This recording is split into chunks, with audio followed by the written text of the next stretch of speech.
I found out my parents had known about the affair for 11 years and still chose to protect the two people who destroyed my marriage, because apparently my pain had an expiration date and their comfort didn't. When they banned me from my own sister's wedding for causing drama, I didn't cry, I didn't beg, and I didn't show up uninvited. I did something far quieter and far more permanent. This is the story of how silence can be the loudest revenge a woman ever delivers, and if you've ever been the one sacrificed to keep a family's secrets comfortable, you need to hear this one all the way to the end. The lien notice arrived at my parents' inn on a Tuesday morning, 3 days before my sister's wedding, and by the time the ink had dried on that certified letter, the family that spent a decade protecting everyone but me finally understood exactly what quiet costs when you take it for granted.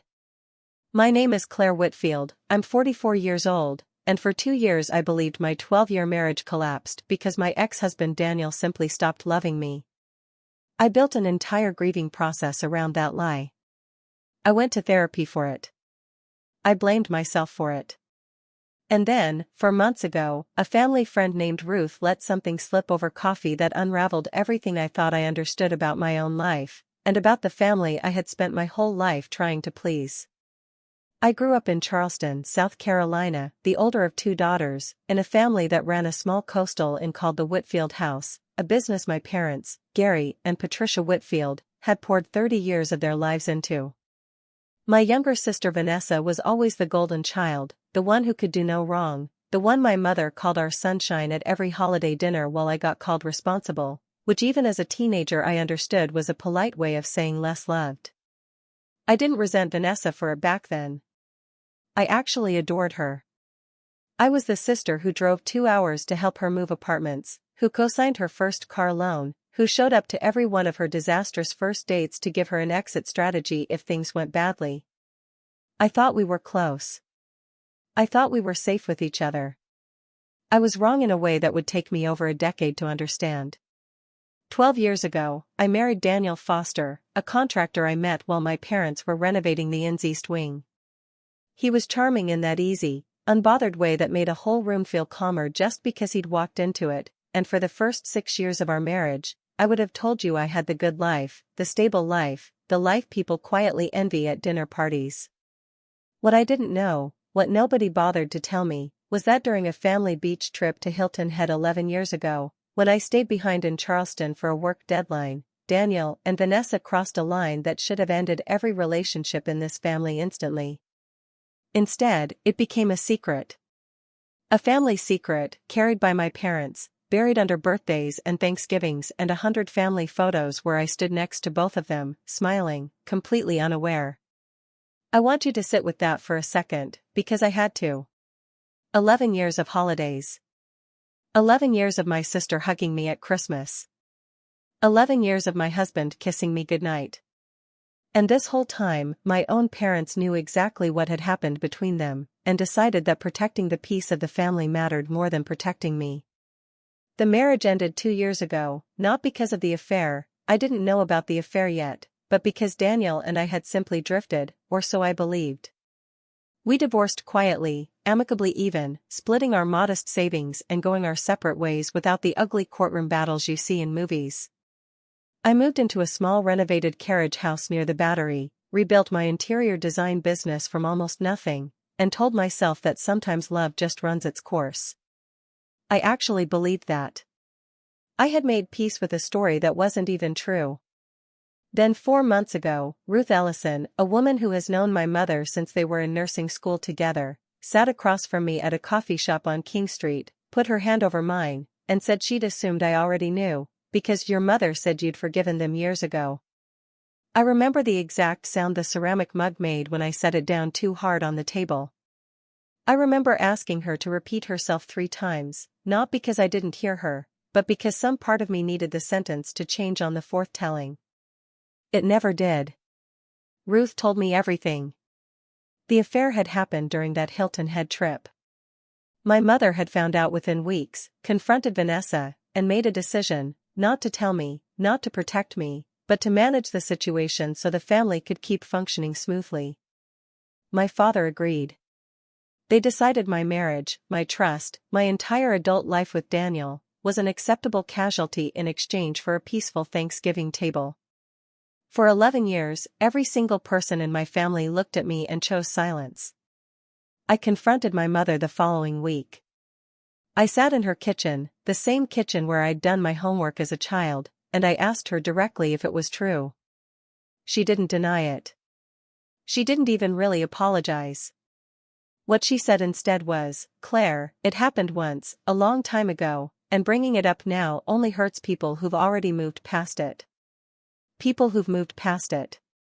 As if my entire marriage collapsing under a lie I didn't even know I was living wasn't hurt enough to count. As if my grief had a shelf life that had simply run out before I was even told the truth that caused it. I want to pause here and tell you something important, because I think a lot of you watching have lived some version of this. Sometimes the cruelest thing a family does to you isn't the betrayal itself. It's deciding, on your behalf, that you don't deserve to know the truth about your own life. I didn't scream at my mother that day. I didn't throw anything, didn't slam a single door. I simply asked her one question before I left: does Vanessa know that I know? My mother's silence answered that question completely. Vanessa didn't know I'd found out, because the plan, apparently, had always been for me to never find out at all. Here is the part where I'll admit something that surprised even me.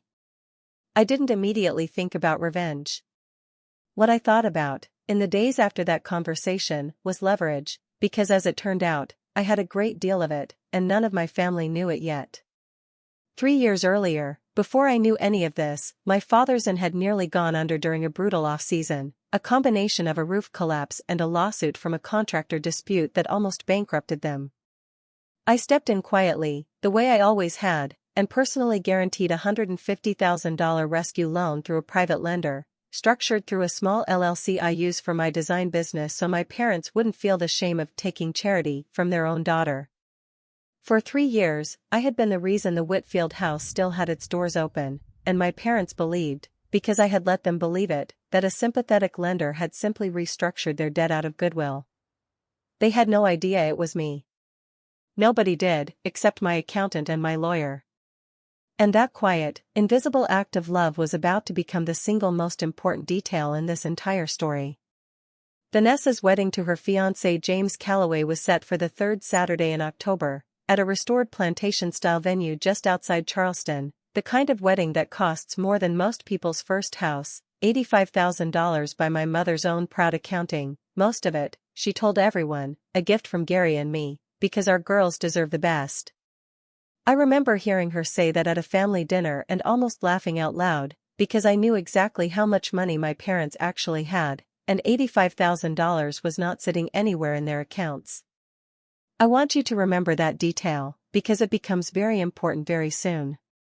Stay with me, because the next part of this story is where everything changes. 3 weeks before the wedding, I made a decision that I now understand was the bravest thing I've ever done. I told my mother I intended to speak to Vanessa directly, calmly, privately, before the wedding, not to sabotage anything, but because I refused to sit at that reception smiling in photographs while carrying 11 years of a lie that everyone else in the room already understood. I wasn't asking for permission. I was giving her the courtesy of knowing what was coming. My mother's response was not what I expected. Within 2 days, I received a phone call from my father, his voice tight and clipped in a way I'd only heard once before, when the inn nearly went under. He told me that after long consideration, he and my mother had decided it would be best for everyone if I did not attend the wedding at all. He said my presence would create unnecessary tension and that Vanessa deserved one day without drama. He used the word drama. As if a decade of concealed betrayal was drama, and my simple desire to speak my own truth was the actual crime. I sat in my carriage house that night, phone still warm in my hand, and I felt something shift inside me that I can only describe as clarity. My entire life, I had been the daughter who absorbed the cost of everyone else's comfort. I paid the bills nobody saw. I carried secrets I didn't even know I was carrying. And now, the moment I asked for the smallest piece of honesty, I was the one being erased from the family photograph. I didn't argue with my father. I said, calmly, understood, and I hung up the phone. And in that silence, I made a decision that would take 3 weeks to fully carry out, a decision that required no shouting, no scenes, nothing that could ever be called drama by anyone watching. I decided that if I wasn't welcome to walk into that wedding, I would still be the reason it either happened or didn't, because the truth was, I always had been. The first thing I did was call my lawyer, a sharp, unflappable woman named Renata Cole who had structured the original loan for my parents in. I asked her a simple question: what happens to that loan if I withdraw my personal guarantee? She explained that without my guarantee backing the note, the private lender would be legally entitled to call the loan due in full within 30 days, per the original terms my parents had signed without fully reading, terms I had specifically negotiated to protect myself in case something like this ever happened, though I never imagined it actually would. I asked her to prepare the withdrawal paperwork, and to time its delivery for the Tuesday before the wedding. Not out of cruelty. Out of precision. The second thing I did was reach out to James's mother, a warm, no-nonsense woman named Deborah Calloway, whom I had met exactly twice and genuinely liked. I didn't call her to destroy the wedding.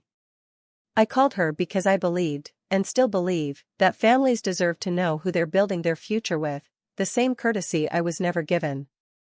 I told her, calmly and without embellishment, the full truth about Daniel and Vanessa, and about the 11 years my parents spent hiding it from me. I told her I wasn't asking her to do anything with the information. I simply couldn't, in good conscience, let another family walk into ours as blind as I had been for over a decade. Deborah was quiet for a long moment on the phone. Then she said something I'll never forget: "Thank you for trusting me with something that clearly cost you everything to say out loud." The third thing I did was the hardest.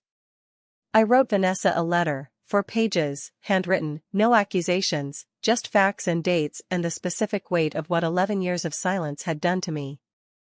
I told her I didn't hate her.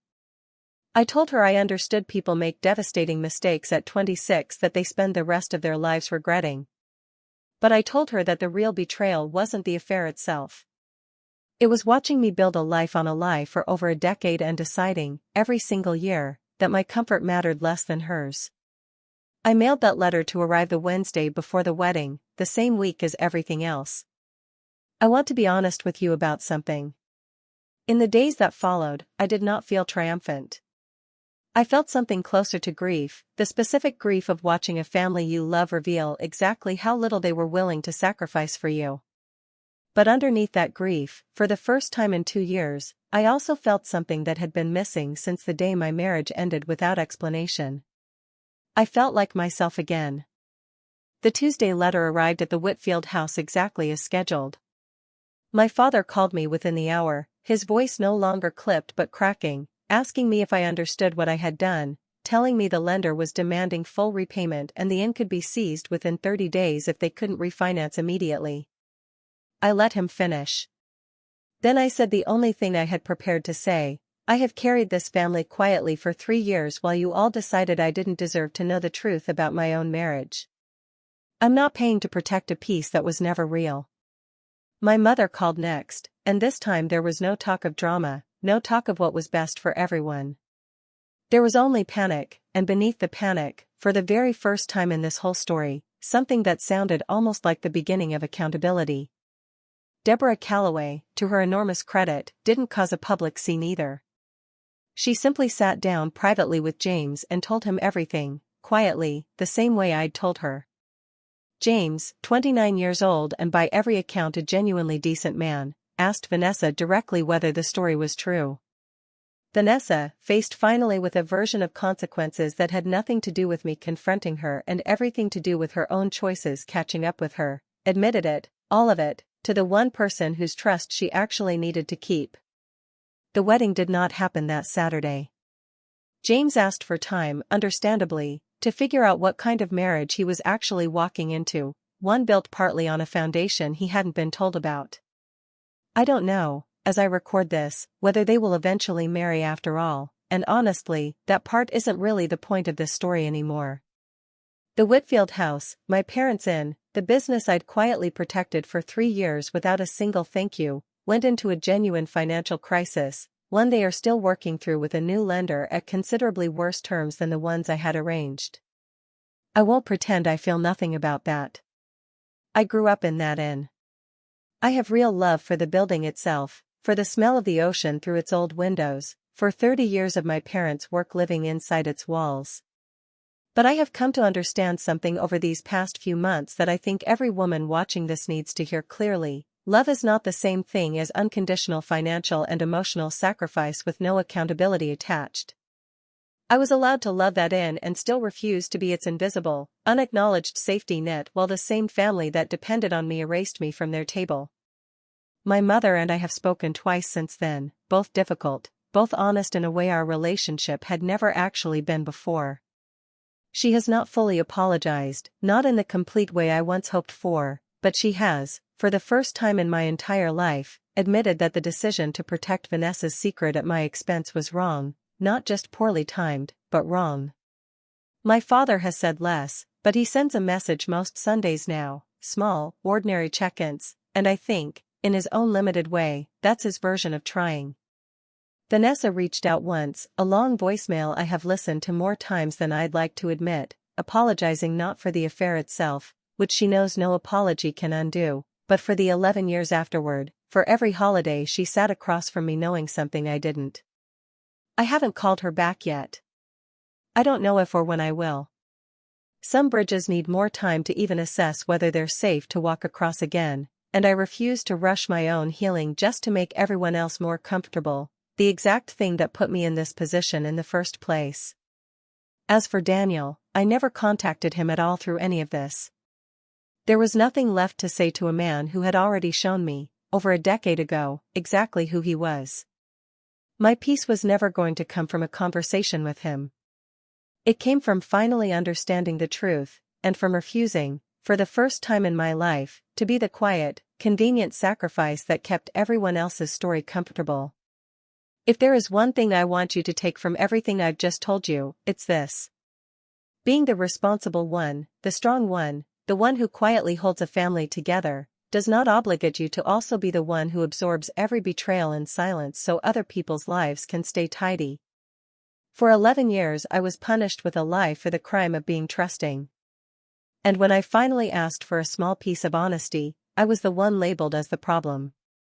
I want every woman listening to this to understand that you are allowed to stop financing, emotionally or literally, a peace that was only ever built on your own erasure. I am not the villain of this story, even though I know some people in my extended family will tell it that way for years to come. I am simply a woman who finally stopped paying, in every sense of that word, for a comfort that was never mine to protect. If this story moved you even a little, if you've ever been the one who held everything together only to be discarded the moment you asked for the truth, I want you to subscribe to Silent Revenge Stories right now, because we tell these stories every single week, real stories of quiet, devastating justice for women who were tired of being underestimated. And before you go, I want you to leave a comment below and tell me honestly, what would you have done in my position? Would you have withdrawn your protection the way I did, or would you have found a different kind of quiet justice entirely? I read every single comment, and I promise you, your story matters just as much as mine.